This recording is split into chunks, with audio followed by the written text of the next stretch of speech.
I don't know, but sometimes you have an absolutely horrific response to your music. An old song, and this is why it's good it's not good, but it is good. Well, it's one of those things that tell you that something is sick and it is in you and it needs to be healed. And how do you find it? Well, it finds you if you just go about your day, but you need to recognize it so you don't flip out. Because, I was listening to John Mayer this morning, and there was a time in around 2005 when I had CDs, and it was in the car, and I played it a lot when I was driving around, and I'd just given to think about how many times I went to the grocery store in the car, and how many times I went to work, and how many times, I don't know, I went here, there, and everywhere. And that CD was in the car for a long time, and I can't remember any. So what is it? But I didn't feel well listening to the song. It was sickening. Like I wanted to. I didn't feel like I was gonna barf, but it was feeling like maybe if I could feel like if I was gonna barf, and then I did barf, I might feel better because it's a barfy energy, and I don't like this energy, and it's coming around, and I'm playing John Mayer, and I don't want to tell you, but what is going on? Is there something actually in the John Mayer song? It was 83 is the song, especially, but the other John Mayer songs were 83. It was a peak of just feeling sick. And so the song is 83, about 1983. The song was released in 2001, and around 2005 is when, I don't know, I was thinking about when I was driving around listening to that. 2005 was also the year that I first worked on the TV show Supernatural.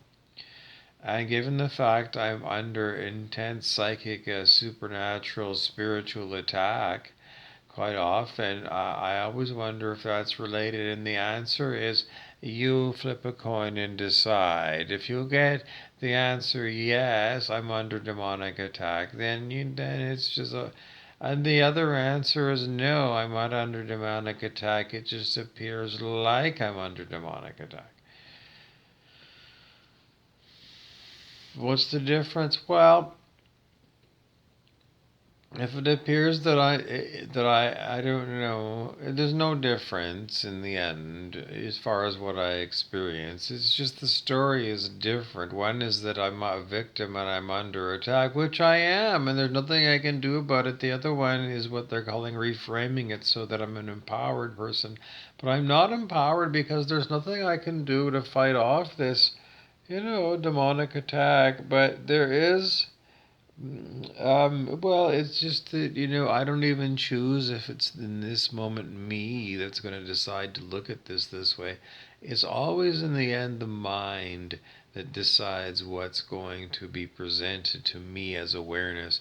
And it quite often has been embarrassing itself because mind is mind, and you as a meta person is somebody who is watching the human scene from your vantage point, which is, up here behind your eyes. And, once you get to a certain point, you realize that all the words that the body that you inhabit, once you realize that all of those things are spoken without you deciding to speak them or not. And because as you get this point that you are the silent witness, well, how do you get that point? Well, you as mind, pretending not to be me as mind, sometimes might remind you through a talk like this, for example, that, oh, there is this idea that me is mind and you are awareness of mind, ergo you are aware of me and I am mind. And what is mind? Everything around you is mind. Everything that you consider physical objects, yes, that's mind. And what's going on in people's heads, that's mind. And you're given to believe that all of these individual minds are a cacophony of the Tower of Babel. That is, every human being, and if the CIA says there's 8 billion humans on planet Earth, and there are 8 billion human minds.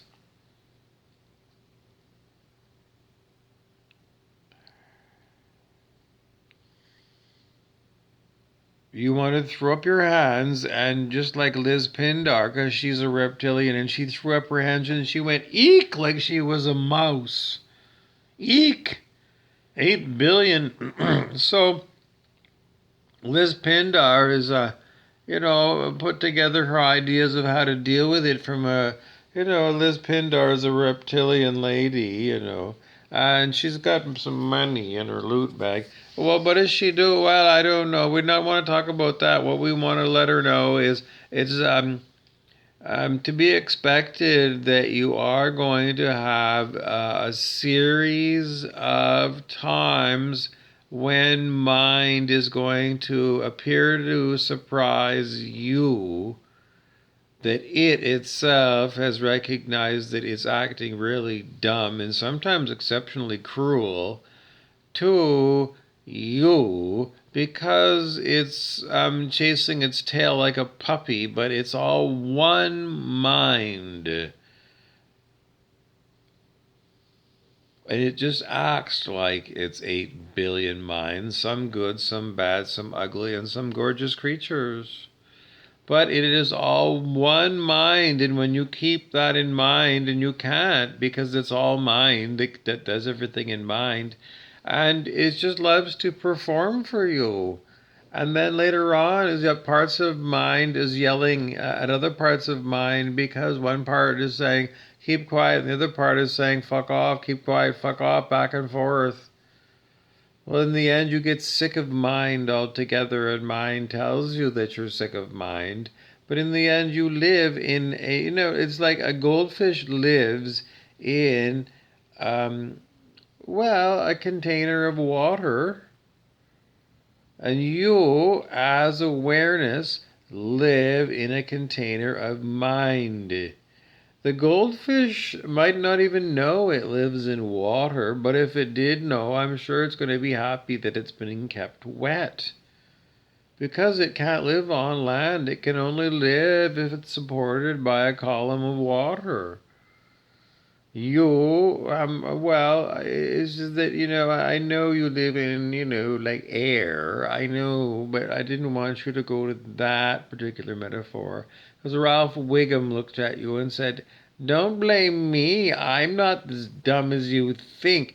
And then he goes on to go la la la la la la la, and he whaps you a few times with a fly swatter because Ralph Wiggum he is a very iconoclastic child because he is unpredictable. I mean, he's going to act weird and odd and bizarre, but then you're going to realize that sometimes he actually does love Lisa Simpson, but he's got what do you call that? It's not ADD, it's not dementia, it's childhood dementia.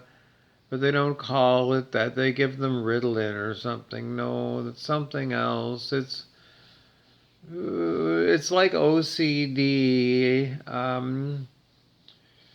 Children that are autistic or Asperger's, because it's not Asperger's. Asperger's? What is it if you've got that disease? It's Asperger's. And then it's just horrible because why do you want to talk about people that have got asses that you want to eat because they're Asperger's? I don't know. It's Asperger's, Asperkers.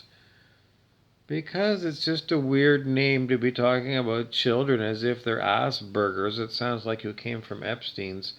Okay, what else do we want to talk about?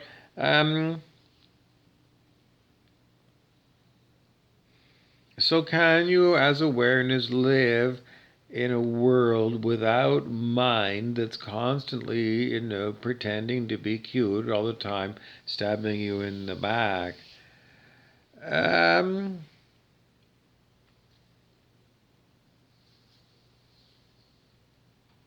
Well, if your mind is tuned into the frequency, no, if your awareness, is it your awareness that tunes itself to the channel called mind? And is it possible for it to tune itself to the channel called Buddha nature, which would give you a different experience for your awareness? We play with this idea that there is something, and how do you get to change this experience so you're not experiencing mind, you're experiencing, I don't know, causal plane or something else? I don't know if it's possible or not. I don't know because I don't get words, because it's mind looking at itself in the mirror, and it's already been told that mind isn't spirit. And it got all upset for a while, and then it said, "Fine, don't you want to play with me? Because I'm not going away." And it sits there, and then it grabs you by the end of your dick pic, and it grabs onto you all day, and it says, "Let's go for a walk," as if your dick pic is a leash and you're a dog, and some evil entity has decided to go and play around with you for quite some time, and then blah blah blah. I can't help you out.